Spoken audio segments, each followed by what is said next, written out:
Hello everyone, hi. So today I'm going to be talking about fiction. Now, there are a lot of fictions out there. The ones that I am going to talk about are a bit more serious. They talk about pain and struggle and friendship, loss, life, love, every good thing in general. And they have a lot to offer you. So without any further ado, let's just get started. My first book would be Shantaram and The Mountain Shadow, both by Gregory David Roberts. Now, this is my all-time favorite book, and I'll tell you the reason why.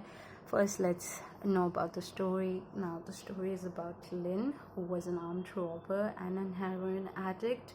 He was jailed in Australia, and he escapes from that prison to India. He starts living in the slums of Bombay, gets in with the mafia underworld, works for the underworld. He even goes and dances for a Bollywood movie, and if that is not much of an adventure, he even goes to Afghanistan to fight the Mujahideens.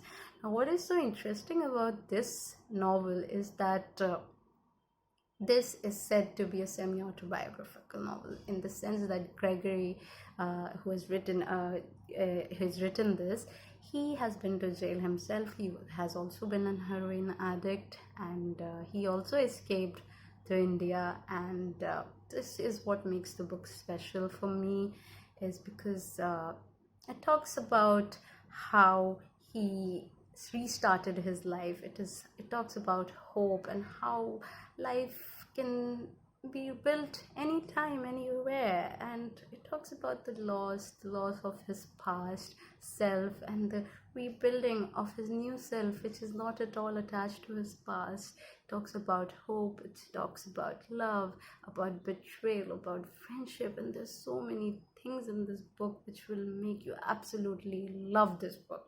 There are character build-ups. The character will feel as if you have known them you have known them personally. It feels like that while reading it. And plus the verse, the prose is so beautifully written. It is poetic in nature, so it's like you're reading poetry. Plus there's philosophy. There's so much this book has to offer. This is an absolute beauty in the form of a novel. The second novel, that is its sequel, that is The Mountain Shadow, is a continuation of the first one. Now, in the first one, Lynn makes a promise that he continues to fulfill in the second one, plus his love story from the first one also continues in the second one. And there are a lot of changes in his friendship, and there's a lot of sacrifices, and in general, it's just, I like the first one better because the second one feels like an ending that I don't want to have. So as these two are a must read, I hope you read it. My second book would be On Earth We Are Briefly Gorgeous by Ocean Young. You can see I have loved this book so much, and especially I love it for this prose, especially like it also has a poetic form of prose, and it's beautiful. Like you'll read it and you'll feel like you're lost into this. It's written so like it hits you on such a personal level. You'll feel like the author has bared his soul naked in front of you, and you just know everything about him. There's no wall separating you and the author. Now, the story, let's talk about the story. So this is an epistolary novel. Now, epistolary novels are novels that are written in the form of a letter. So this is a letter that a son whose nickname is Little Dog, he has written this to his mother, who cannot read. Okay, who cannot read. Now that is the irony. The mother cannot read, but the letter is meant for her, and this talks about her life before he was born and her grandmother's life, and how they escaped Vietnam during the Vietnamese War, and how they have moved to America, and their struggle, and the confessions of him about his feeling, about him seeing his mother struggle. And this book made me cry because I think I read it at that point of life where I was emotionally very weak. The way it talked about loss and relationships in general, it was so heartbreaking. Oh my god. But this book is absolutely beautiful. And the title Let me just tell you a line from this. The title, "On Earth We Are Briefly Gorgeous." Why is it named so? So, I'm thinking of beauty again, how some things are hunted because we have deemed them beautiful. If, relative to the history of our planet, an individual life is so short, a blink of an eye, as they say, then to be gorgeous, even from the day you're born to the day you die, is to be gorgeous only briefly. Oh my god, I'm getting goosebumps. So, yes, that was beautiful. You know what this book is all about. This book is beautiful. Do try it. Now, my third book would be Almond, and this is a translation from Korean, and the author is Won Young Son. Now, this book, the way it is written, is very simple, and even though it is so simple in the sense it is a translation, so it has been translated by someone, but the translation is very simple. It doesn't loses its depth. It's so simple yet it's so engaging. Plus, the story is about Yoon Jae. He suffers from a condition called alexithymia. Now, in this condition, there is loss of emotions. You cannot feel emotions normally as a person would.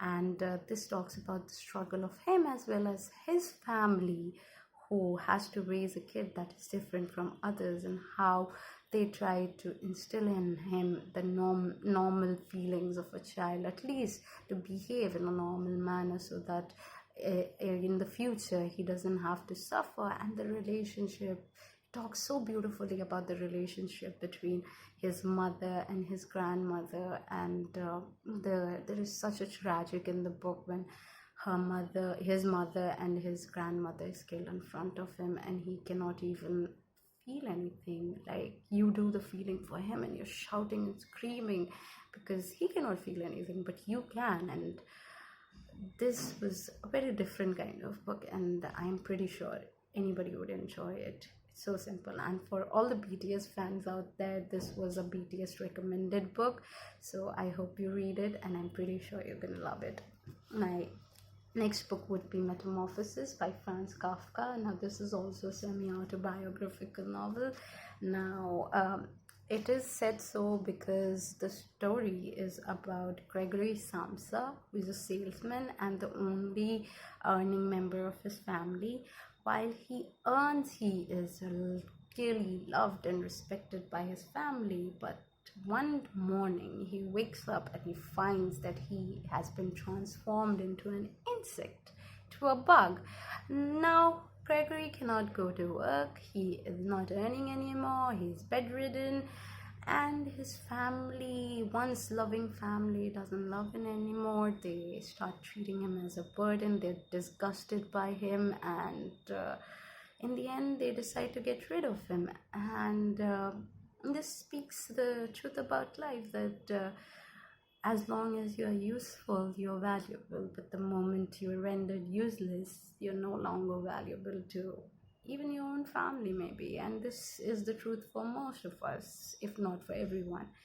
And it really makes you think. It's a food for your intellectual thoughts. And yes, the reason I say that this is autobiographical is because Franz Kafka also had a father who was very authoritative, and he used to feel like an insect under his gaze.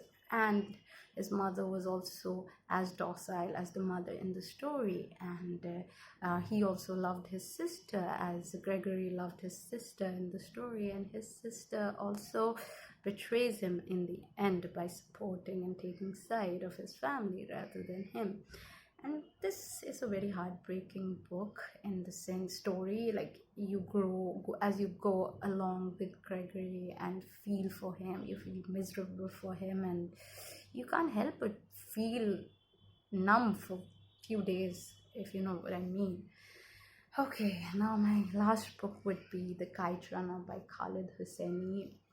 If I'm not wrong, Khalid Hosseini has written 3 books. The first one would be The Kite Runner. The second one was A Thousand Splendid Sun, and the third one was The Mountains I Could Not. This is my favorite, and this is one of those rarest books that has made me cry.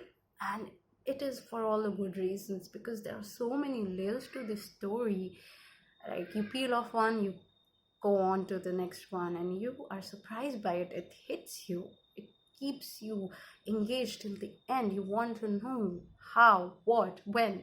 So about the story is set in Afghanistan in 1975, and it is a story about Amir, who's desperate to win a local flying tournament. And his friend Hassan also chimes in to help him, and he wants to win this so badly in order to impress his father, because it portrays a feeling of a child who wants the appreciation and love of a father. And that is a beautiful aspect. Second is that on the kite flying day, Hassan helps him, but something happens after the tournament that changes both their chemistry and their friendship, and everything changes, and it's no longer the same. Now Afghanistan is invaded by Russia.